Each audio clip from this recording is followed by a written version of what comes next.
Well, yesterday morning it was the early edition. Now it is the late edition. Thanks for clicking on to Logan's European Outlook. It is Monday, the 20th of June. Busy all day, travelling around, delivering a couple of deliveries in Essex, then down to Maidstone in Kent for a collection of fruit, and I'm now taking that up to Perth. I'll probably be up there early afternoon tomorrow. But certainly glorious sunny skies for the most part. Today we've got, of course, a wedge of high pressure in between this area of low pressure spinning away over the Bay of Biscay, keeping temperatures subdued across the western flank of Iberia, forcing all the heat east and southwards over Europe. Looking at the temperatures for yesterday, of Meteosail, you can see here that we had a cool northwestern portion of Iberia. British Isles was in fresh air, max now only around 20 degrees, and you can see here still plenty of heat.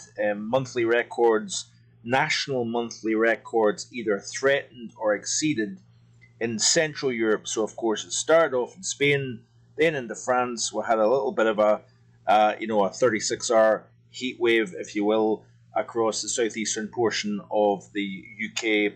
Then that was kicked into France. We're seeing very, very significant heat. I'm not going to dismiss the heat in France. Temperatures of 43 Celsius, pretty significant indeed. Then, of course, we're seeing it shifting into the central portion of Europe. And today, we've seen temperatures. Let's see what the current temperatures are as of this evening. You can see here much cooler across the northern portion of Central Europe here, all the heat deflected down towards the Mediterranean basin, as you can see. So interestingly enough, we do have warmer temperatures coming back into play once again, and it's this back and forth, this seesaw between Atlantic trying to move in from the west, and indeed hot continental air trying to lift northwards here. And we've seen this tug of war through the month of June thus far. Of course, we've seen the 30s. Then we've seen a day where we, late afternoon temperatures in the Midlands struggling to get much above 11 Celsius. Then we're starting to see the temperatures coming back up once again. What is interesting is the fact that we've got a pretty warm air mass in place over the Atlantic associated with high pressure. That air mass actually originated over North America.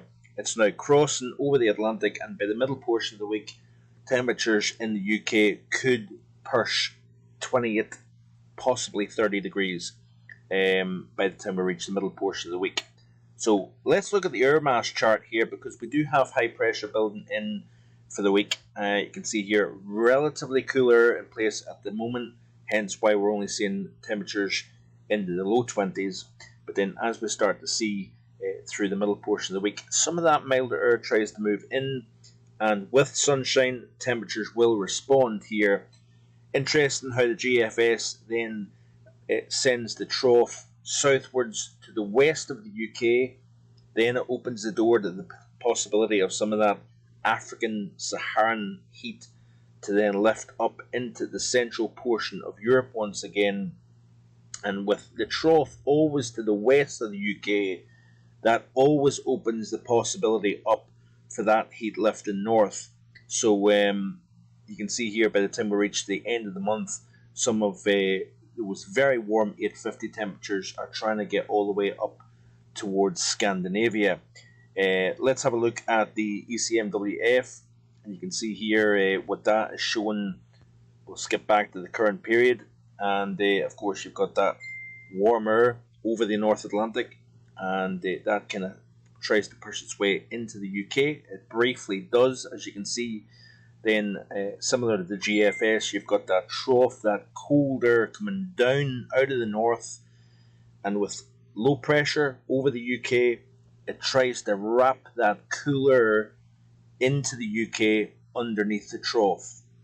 And then similar also to the GFS, you can see at the very end of this loop that warm air, very warm 850 temperatures are trying to come northwards once again, making an approach at the UK. I think always it seems to be the further south and the further east you are in the UK, that's where your greatest chance of seeing any appreciable summer heat.